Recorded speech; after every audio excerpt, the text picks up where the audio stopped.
Hi all, welcome. This is Bhooshan. Excited to be here today to talk to you all about one of the projects, one of the concepts that's really close to my heart as a product manager, which is navigating polarities. So let's just get started. I want to turn off my video so that we can all focus on the content. So let's get right into it. So a little bit about me. I was a software engineer for the early part of my career. Um, Always wanted somewhat of an outward-facing role, a more horizontal perspective, a broader perspective on why things are built and uh, the process that goes into figuring out um, you know uh, what product are we building and why and what problems is it solving. With that in mind, I got a chance to move into product management at my last company, which was a startup called Cask Data. And from there on, I'm now a PM at Google, specifically in the Google Cloud Data and Analytics division. As far as my background is concerned, I've primarily been involved in the data and analytics space, largely focusing on large scale data processing systems, cloud, Hadoop, Spark, all that good stuff. My current interests are in the field of data integration. That's what my current product also deals with. And a majority of my experience has been in the B2B space. Um, a couple of things about me.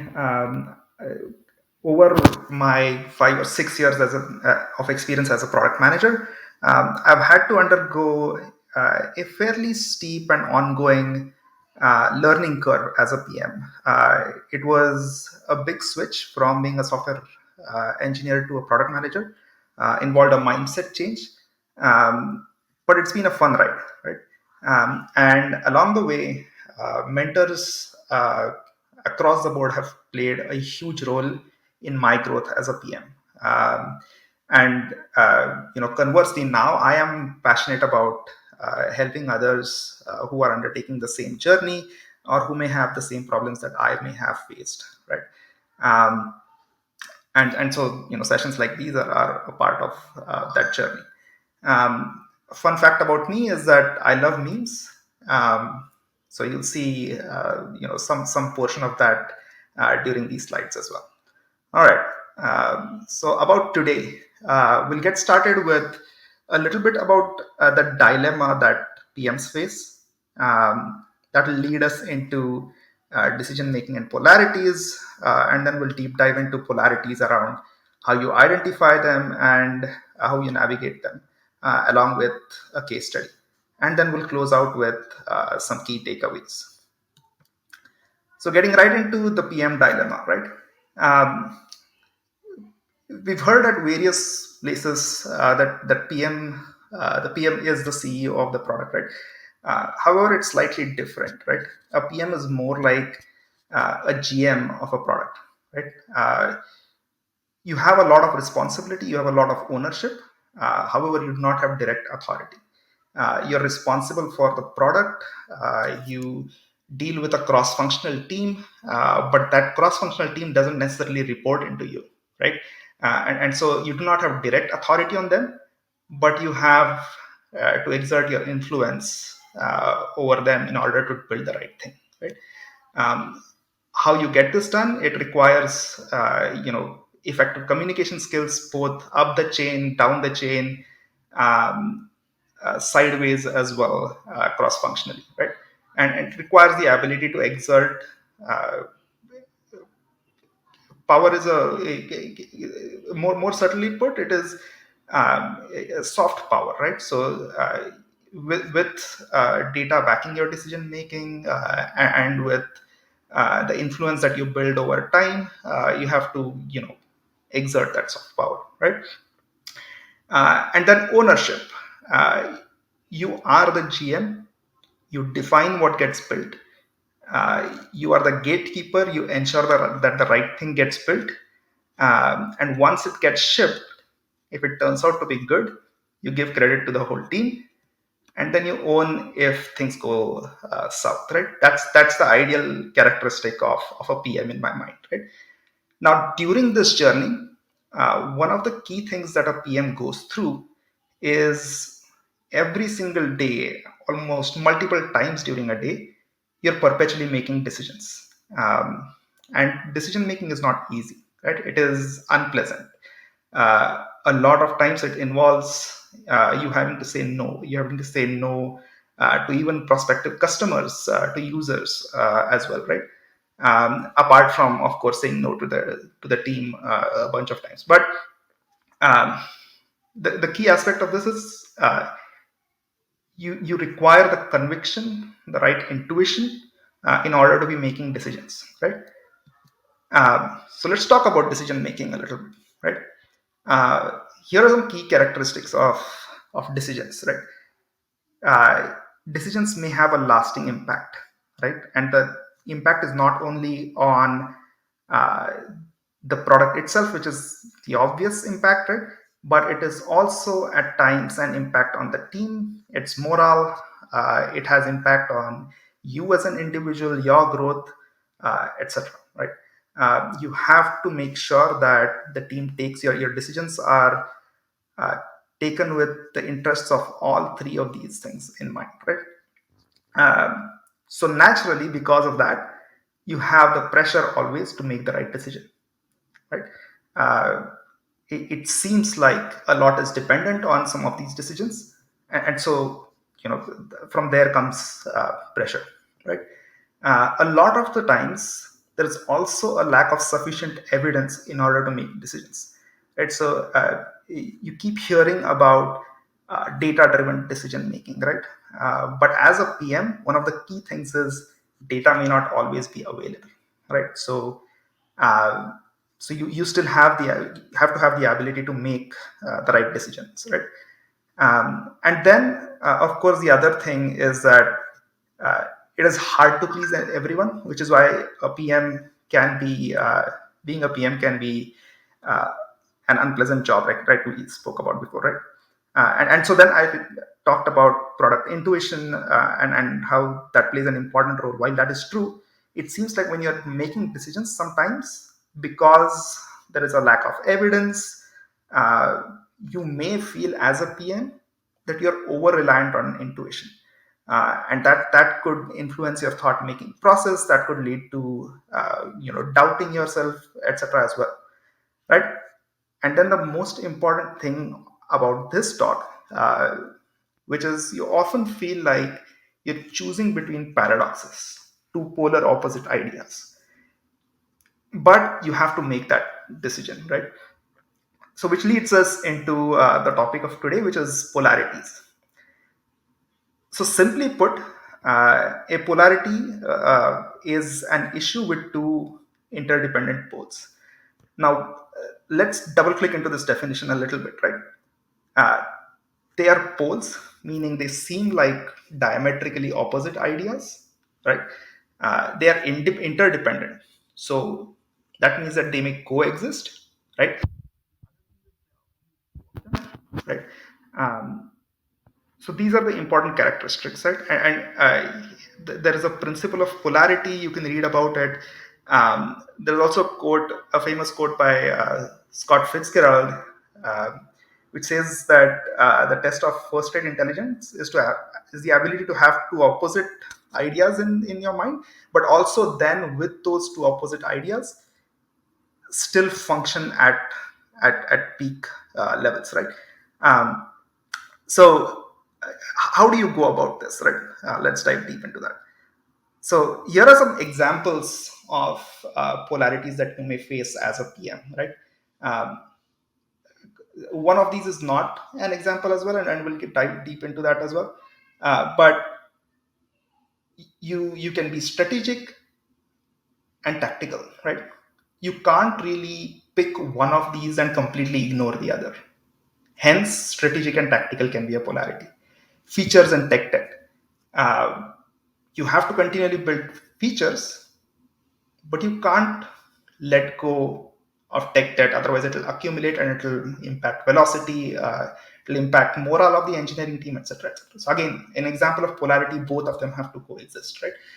Um, Again, looking at some more, right? Differentiation and table stakes. Uh, you want to build a differentiated product, but no one's going to use your product if you don't handle the table stakes, right? So again, two things that have to exist uh, in tandem, right?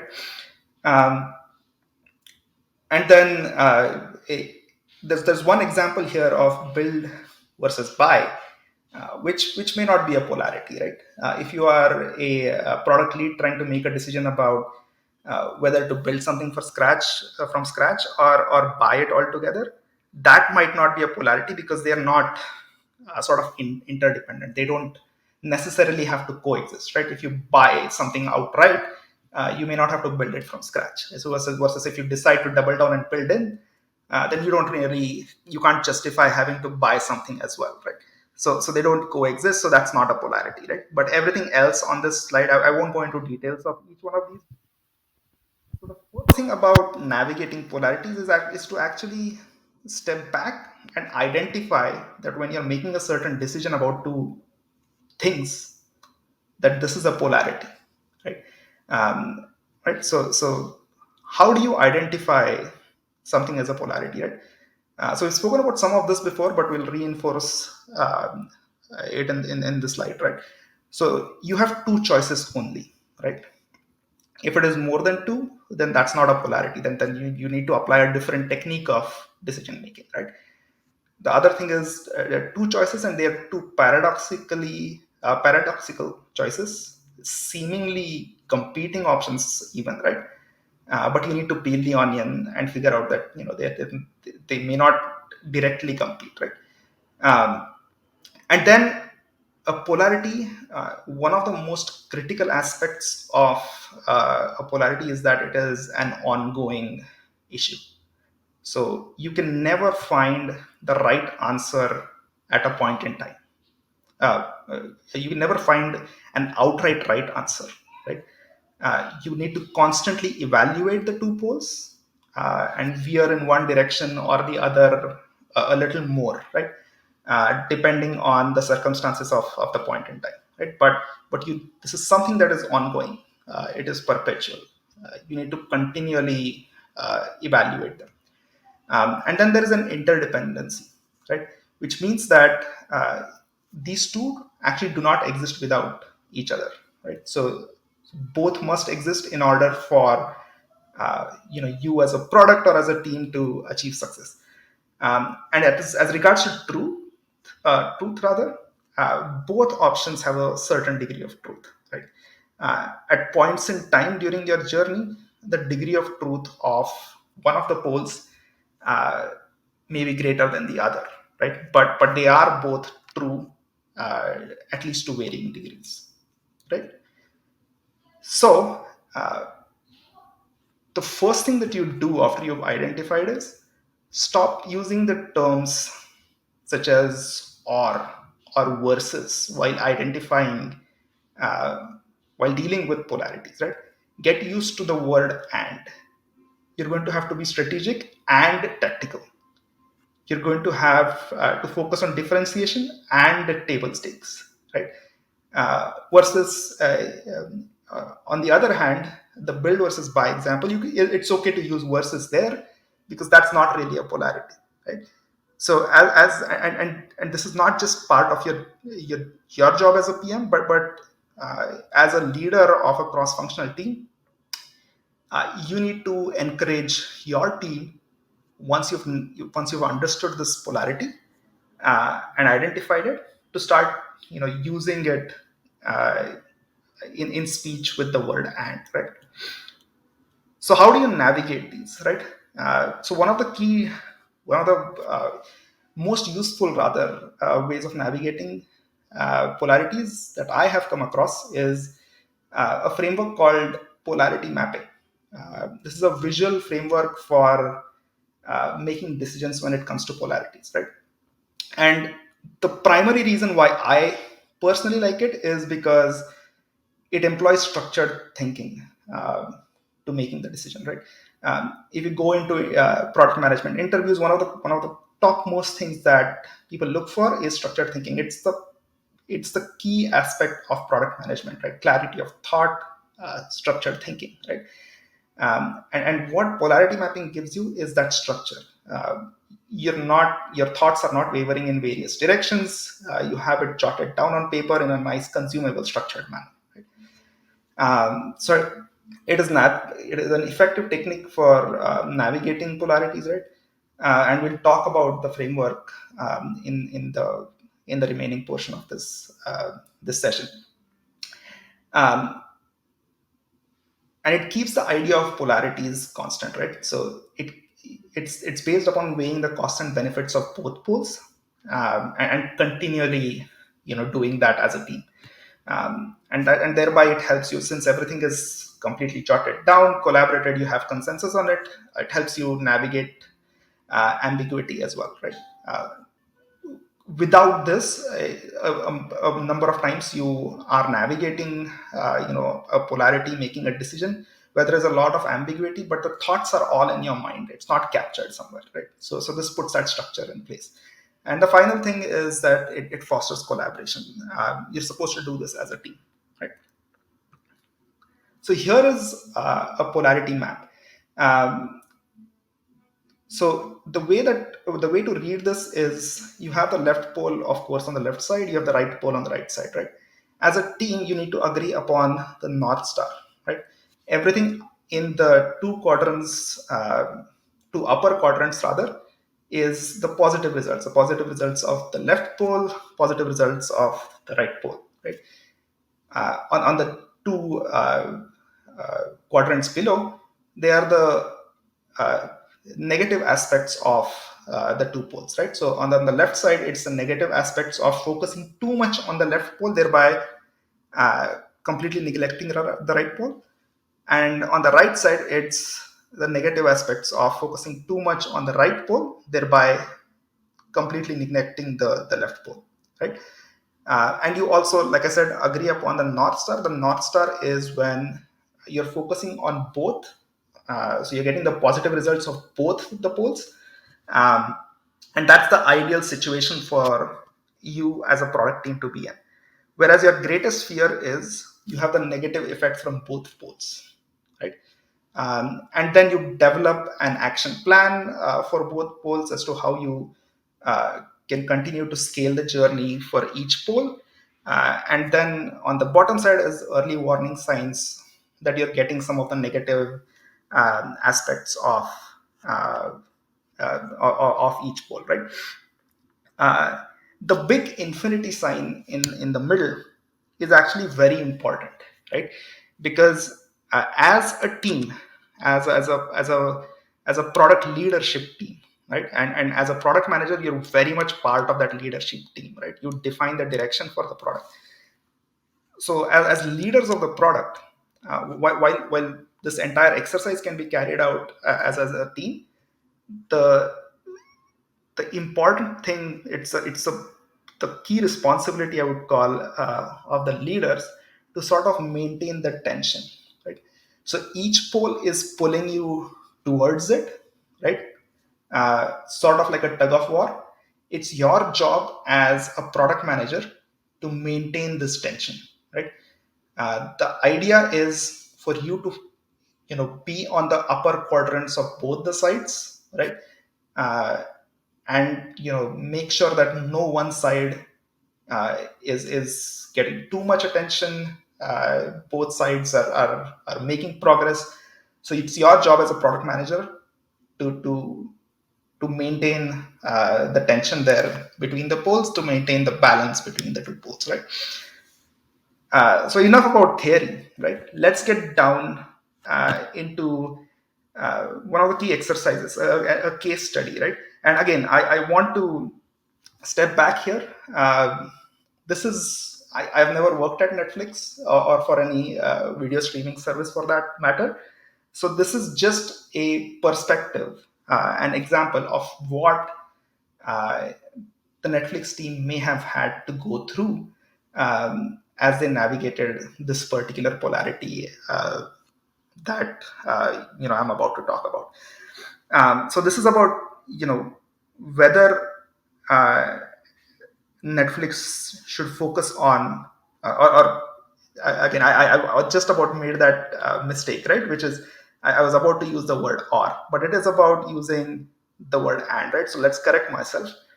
It's about original and licensed content on Netflix, and how do you decide what you focus on, right? So let's get into the polarity map. So the first thing that you do as a product team is, of course, draw this and lay the two poles, right? Original and licensed. But the first thing after that is you identify your North Star. The North Star in this case, presumably, is that you have best in class content, right? Both in terms of quality, which you focus on high quality original content, that's how you get there, as well as quantity, right? Which is required for global expansion, multiple languages, and growth at a faster pace. And the way to get to that is through license. So as long as you focus on both these, you can get to the North Star uh, in this polarity, right? On the other side, the red mark here, right? The warning sign is that you have an overall lack of content on your platform, right? Viewership is decreasing, you're not able to expand. That's the greatest fear that you have, right? So that's a red mark. Once you've identified these two, then it's about filling in those quadrants, right? So what are some of the advantages? And I have some examples here. Of course, this could be much more detailed, and we could spend the Netflix team. I'm pretty sure must have spent hours together, days, months together, uh, trying to evaluate all of these, right? But just to give you an example for the purpose of um, uh, this session, right?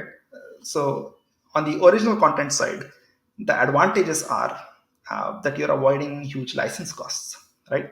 And then you're also well positioned against your competitors, because as long as you have original content, that's something that can only happen uh, on your platform. And there is a lot of competitive pressure here. There is a lot of streaming platforms, so original content, there's just no way out, right? So these are a couple of key advantages, right? On the other side, the advantages of licensed content are, um, it's easier to expand, especially when it comes to geography, right? Uh, you, your investment largely uh, or primarily is the license cost. Other than that, it is fast, right? And then it helps create a good broad breadth of content, right? So that you can expand worldwide, expand for various types of audiences, etc. And how do you do this, right? Both sides. For the original content, you need to continuously, your action plan is you need to continuously invest in high quality original content, right? Whereas on the licensing side, you may want to incentivize content creators, give them highly competitive licensing options, basically set yourself up for great expansion all over the world, right? Now, what about the disadvantages, right? What if you do too much of original content and completely forget about the licensed content? That's the lower left quadrant here. um, so what you're going to see is your margins are going to decrease, because there is a huge cost involved in generating original content as well, right? There is a operating cost, large operating cost. And the movement is also slow, right? So you may end up with insufficient content, right? Um, on the other hand, in the lower left quadrant, lower right quadrant, is the advantages of doing, or the disadvantages of doing too much licensed content and completely neglecting the original content, right? So you could have loss of viewership due to lack of originality, because those could be licensed multiple ways. Um, the quality may be reduced, right? And then you have ever increasing licensing costs, right? Because there are so many streaming platforms. uh, Content creators have uh, a lot of options when it comes to streaming platforms. They may bulk up their prices, so your licensing costs may add up, right? And for tracking these negative aspects, what are your warning signs, right? If you have too much original content, what are your warning signs for that? It's becoming hard to expand to multiple territories. Your user base is not diversifying because your content is not diversifying, right? That may be a warning sign. On the other hand, if you have too much of licensed content without any originality, then your viewership could decrease because the feedback is that the content lacks quality and originality, right? Um, so, like I said, this is just an example, some proof points, but uh, presumably, when you had to make a decision like that, uh, the Netflix team must have doubled down on such aspects. Not exactly like this, but this could have been a way of doing it, right? And the leadership, their job is to maintain the tension, right? They want to seek that north star. They want to make sure that they have the best of both worlds. The degree of to which they focus on one over the other at a point in time might be different, but other than that, the focus has to be on that north star and being in the top two quadrants, right? And uh, and the other thing is that this needs to be done continuously. It's not a point in time exercise. So here are some key takeaways then, right?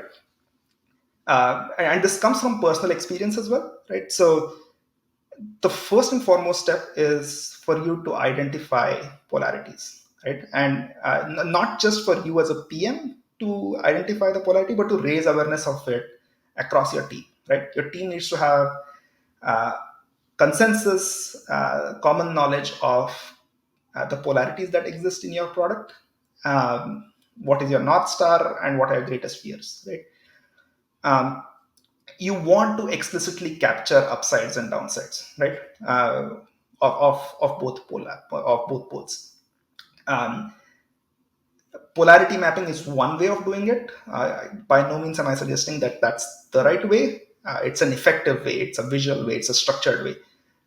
But whichever framework you choose, make sure that it's explicitly captured, right? Um, and then as a team, you want to continually seek both upsides. The moment you come to a crossroads where as a team you are thinking of deciding of one over the other, that's where you need to take a step back. You want to focus on both to varying degrees, right? And then as leaders, of course, effective communication skills, you want to brainstorm, you want to listen to your team, and the biggest job is to hold the tension between the two, right? And then along the way in these discussions, you want to find patterns, right? uh, we listed some in the case study, but uh, you as a team are intimately familiar with your product, so you want to go back in time and find examples, find patterns where some of your statements were true, right? You also want to find red flags where, hey, we need to watch out for these things, right? um, and again, at varying in various of these discussions, you may actually not have the right patterns, right? So one of the ways of doing this, which could be a topic for another session, is you can also sort of conduct experiments in order to get some proof points about your hypotheses, right? You could design experiments because you're making a lot of statements. uh, you could design experiments to measure the truth of those statements, right? And then the key thing, the most important thing, this is an ongoing process. A polarity is never solved, right? So you want to reflect and keep iterating on this periodically.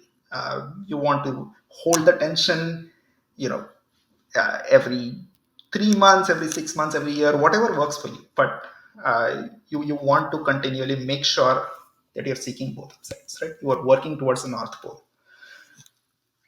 So that pretty much closes out the session for today. Here are some links for further reading. There is a polarity mapping wiki that I thought had some really good examples, as well as some tips and tricks. And then there is another framework which is kind of which is different from polarities, but it's again a framework for making decisions. It's called the Knefin framework, and here is a Harvard Business Review article for it. So that was my talk for today. I really hope you enjoyed it. Thank you for the opportunity to share uh, one of the topics that's really close to my heart with all of you today. Um, and hope you have a great rest of your day, or yeah, a great rest of your day. Um, uh, all right, thank you so much. Bye.